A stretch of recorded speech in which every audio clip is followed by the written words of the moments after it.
करोड़ लोगों को गरीबी से निकाला। मनरेगा, भोजन का अधिकार, जमीनी अधिकरण बिल के माध्यम से हमने 27 करोड़ लोगों को गरीबी से निकाला। पिछले 7 सालों में नरेंद्र मोदी की सरकार ने 23 करोड़ लोगों को वापस गरीबी में डाल दिया। 23 करोड़ लोगों को फिर से गरीबी में डाल दिया। भाइयों और बहनों, बात समझिए। पिछले 7 सालों में नरेंद्र मोदी जी ने सिर्फ एक काम किया है, गरीबों से पैसा छीना, छोटे व्यापारियों से, मिडिल साइज और छोटे बिजनेस वालों से पैसा छीना और उनके अरबपति मित्रों को दिलवाया। यही काम किया है उन्होंने।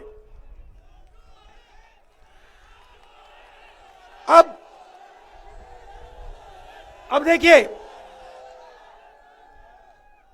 तो पूरा का पूरा धन आपके जेब में से निकालकर अरबपतियों को दिया। अब दूसरी बात देखिए, दुनिया में इंटरनेशनल मार्केट में हमारे समय पेट्रोल का दाम, तेल का दाम $140 प्रति बैरल हुआ करता था। भाइयों और बहनों, इंटरनेशनल मार्केट में पेट्रोल और डीजल का दाम कम हुआ है, मगर हिंदुस्तान में पेट्रोल और डीजल का दाम बढ़ता जा रहा है। आपके जेब में से पैसा निकाला जा रहा है। जब आप पेट्रोल पंप में जाते हो, आपके जेब में से पैसा निकलता है और सीधा हिंदुस्तान के 2-3 अरबपतियों के जेब में चला जाता है, डायरेक्ट ट्रांसफर। उत्तराखंड में कांग्रेस पार्टी ने निर्णय लिया है। बीजेपी ने पिछले 5 साल में कितने चीफ मिनिस्टर बदले?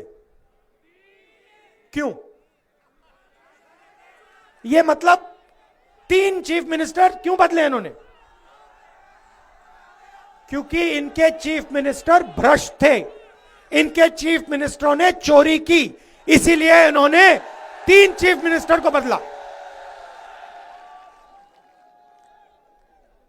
अच्छा ठीक है, देखिए बीजेपी में चोरों की लाइन लगी हुई है।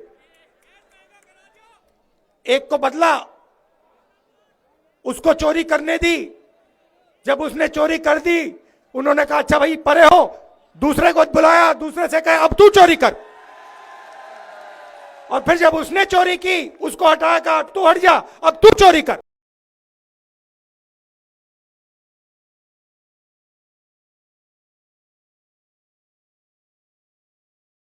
दिल्ली में प्रधानमंत्री नहीं है, दिल्ली में राजा बैठा हुआ है। हमें ऐसी सरकार नहीं चाहिए। हमें गरीब जनता की, किसानों की, छोटे व्यापारियों की, स्मॉल और मीडियम बिजनेस वालों की और युवाओं की रोजगार दिलवाने वाली सरकार चाहिए। यहां पे गन्ना किसान है, आपकी क्या मदद की मोदी सरकार ने, मुझे बताओ। 3 कानून लाए, काले कानून लाए। जैसे इनके चीफ मिनिस्टरों ने चोरी की, वैसे ही 3 कानून के माध्यम से वो आपसे चोरी करना चाहते थे। जो आपका है वो छीनना चाहते थे। किसने रोका? हिंदुस्तान के किसानों ने और कांग्रेस पार्टी ने। टक्कर मोदी की कांग्रेस पार्टी देती है। उन्होंने सही कहा, राहुल गांधी नरेंद्र मोदी की नहीं सुनता।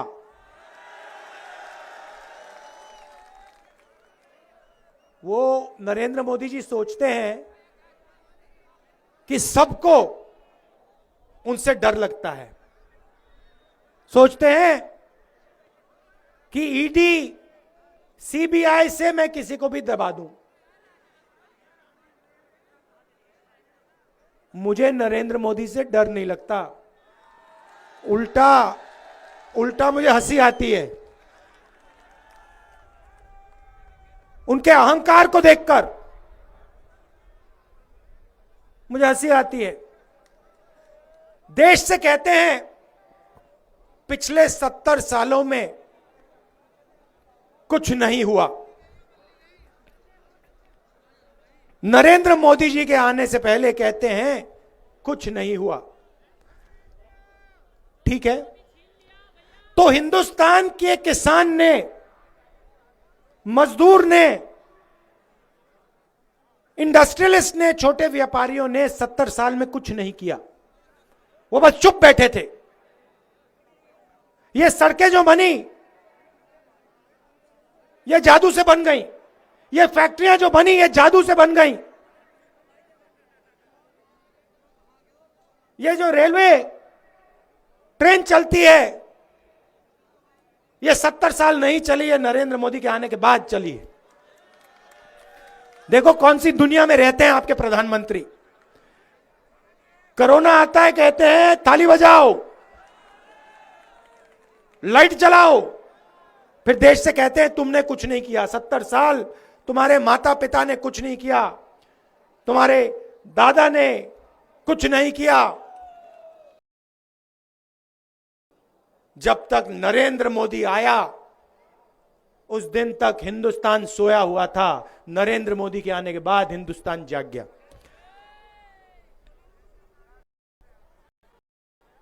तो हमने आपसे मैनिफेस्टो में अलग अलग वायदे किए हैं, मगर हमारे मेन वायदे 4 हैं। 4 धाम 4 काम। पहला काम, हम 2 करोड़ युवाओं को साल में रोजगार नहीं दे सकते। मैं आपको सीधा बोल देता हूं, ये नहीं कर सकते, ये झूठ है। मगर 4 लाख युवाओं को उत्तराखंड में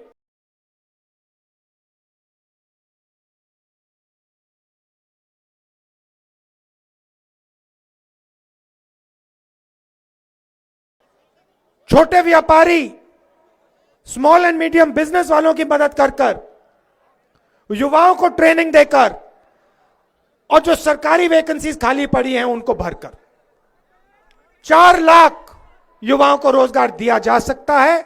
हम काम वो आपको करके दिखा देंगे। दूसरा वायदा, गैस सिलेंडर आपको 500 रुपए से कम का मिलेगा, 500 रुपए से ज्यादा का नहीं मिलेगा।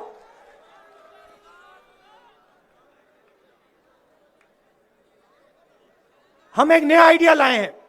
मैंने 2 हिंदुस्तान की बात की। मैंने कहा कि एक अमीर हिंदुस्तान बन रहा है अरबपतियों का, और दूसरा गरीबों का, कमजोर लोगों का, करोड़ों लोगों का हिंदुस्तान। हम नई योजना लाए हैं, उसका नाम न्याय योजना है। न्याय योजना एक गारंटी है। 5 लाख परिवारों को, उत्तराखंड के 5 लाख गरीब परिवारों को कांग्रेस पार्टी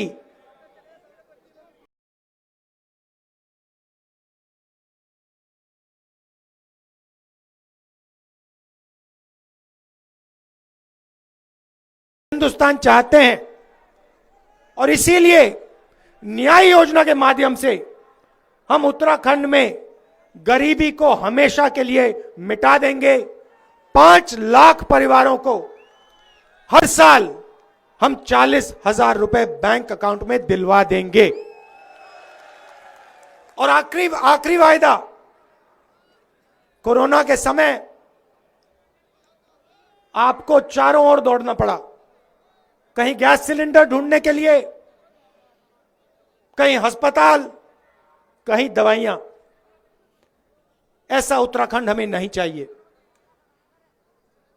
हमारा चौथा वायदा, स्वास्थ्य को हम आपके दरवाजे तक ले आएंगे। अगर आपको दवाइयों की जरूरत होगी, एम्बुलेंस की जरूरत होगी, इलाज की जरूरत होगी, उत्तराखंड की सरकार एम्बुलेंस और दवाइयां और डॉक्टर आपके दरवाजे तक डायरेक्ट पहुंचा देगी।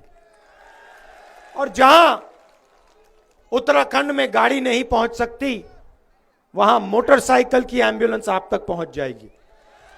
और जहां मोटरसाइकिल नहीं पहुंच सकती, वहां ड्रोन के माध्यम से हम दवाई आपके दरवाजे तक पहुंचा देंगे। ये हमारे वायदे हैं। मैनिफेस्टो पढ़िए, उसमें हमारे और भी वायदे हैं। मैनिफेस्टो हमने आपसे बातचीत कर कर आपकी आवाज को सुनकर बनाया है। उसमें आपके लिए अलग अलग योजनाएं हैं। उत्तराखंड को बदलने की योजनाएं हैं।